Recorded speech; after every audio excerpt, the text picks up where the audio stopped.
E aí, zoeiro, tudo bem com vocês? Aqui é o canal Zoeira Histórica, eu sou o professor Juarez Júnior.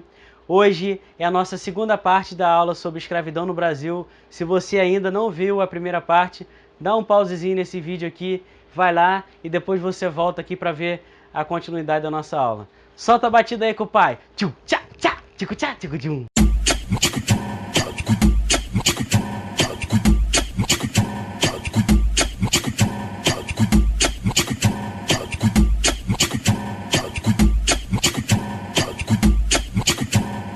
Na primeira parte da nossa aula, eu falei para vocês que a escravidão ela era permitida pela sociedade daquela época porque as pessoas acreditavam que os africanos eles eram descendentes de Cã, lá na história da Bíblia. Só que, para justificar a escravidão nesse período, não era só isso. O comércio negreiro ele era altamente lucrativo. E para a gente entender esse comércio lucrativo, eu queria apresentar para vocês os principais povos que vieram para cá. Se a gente fizer esse balanço histórico, a gente vai ver que desde lá do século XVI até o século XIX, os principais povos que vieram para cá foram os sudaneses e os bantus. Os sudaneses mais fortes em Salvador e os bantus principalmente no Recife e no Rio de Janeiro. Para a gente entender mais profundamente a escravidão no Brasil, é fundamental a gente perceber que foram dois grandes momentos, a escravidão rural e a escravidão urbana. A escravidão rural no Brasil, ela teve dois grandes momentos, né? A plantação de cana-de-açúcar, principalmente no Nordeste, e depois os cafezais no Sudeste brasileiro. Legal? Para a gente entender a escravidão urbana no Brasil, é fundamental a gente lembrar lá da vinda da família real portuguesa para cá, em 1808. Por quê? Teve um aumento muito grande da população do Rio de Janeiro e, com a vinda dessa elite muito forte para cá, teve a necessidade de mais escravos aqui no Rio de Janeiro. A escravidão urbana ela vai se caracterizar muito pelos escravos de ganho. Como é que era o escravo de ganho? O escravo de ganho ele tinha mais circulação pela cidade.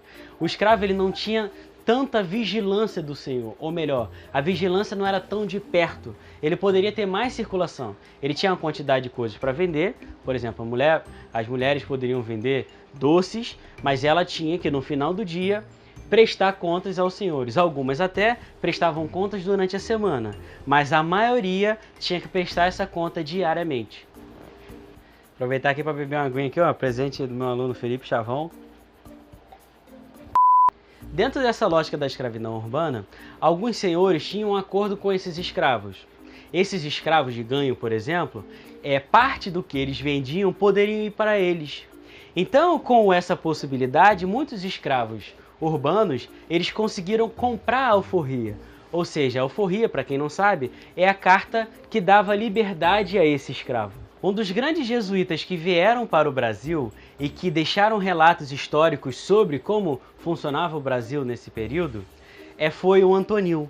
No livro Cultura e Opulência, ele tem uma famosa frase que dizia que os escravos eram as mãos e os pés dos senhores. O Antonil ainda diz que muitos escravos resistiam à escravidão queimando plantações, por exemplo. Ou seja, a resistência escrava ela era muito ampla. A maneira mais conhecida eram os quilombos, que era um local onde os negros que eram fugitivos, eles se reuniam e nesse local eles ficavam e resistiam contra a escravidão. Dentro desses quilombos não existiam somente os africanos fugitivos, também existiam outras pessoas. Por exemplo, alguns índios estavam nesses quilombos e o quilombo mais famoso foi o Quilombo dos Palmares, onde hoje fica o estado de Alagoas, que lá no século XVII teve o seu grande expoente, mais conhecido hoje, que foi o Zumbi dos Palmares.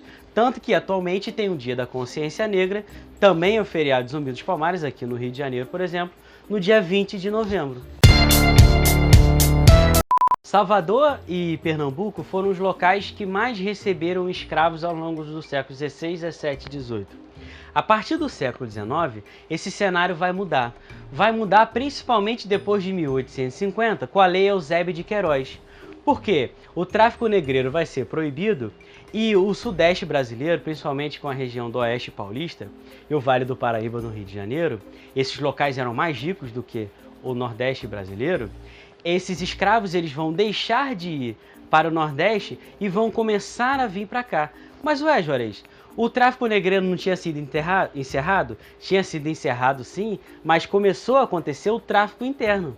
Os escravos que ainda tinham lá no Nordeste, principalmente Recife e Salvador, eles começaram a vir para a região do Sudeste brasileiro. Por isso que depois de 1850 teve essa concentração da mão de obra escrava africana no Sudeste brasileiro. Com essa concentração da mão de obra escrava no Sudeste, nos cafeicultores mais ricos principalmente, o que vai acontecer? A escravidão que antes era normal não só pela justificativa, mas também porque boa parte da população, a maioria das pessoas tinham, ela deixa de ser uma coisa naturalizada. Ela passa a ser uma exclusividade dos mais ricos. E a partir disso vai haver um esgotamento da escravidão. Como esse esgotamento da escravidão vai fazer com que a escravidão acabasse? Primeiro, a sociedade vai questionar muito, a imprensa vai questionar muito a escravidão e em alguns locais do Brasil, por exemplo, em algumas regiões de São Paulo, vai ter uma quantidade de homicídio de senhores de escravo muito grande.